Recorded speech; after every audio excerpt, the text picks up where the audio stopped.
Friends,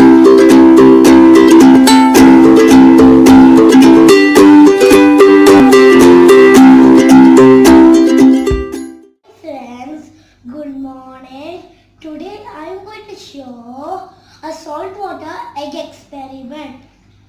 Take two jars, fill both the jars with water, add salt in one of the jars. I have already added salt in this jar. This is salt water and this is normal water. Add eggs in both of the jars.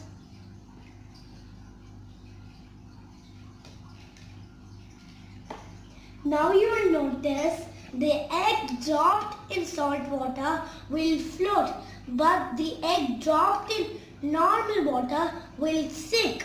That's because salt water density is higher than the egg, so the egg floats. Thus, density is the key factor for an object to float. Thank you. I hope you enjoyed it.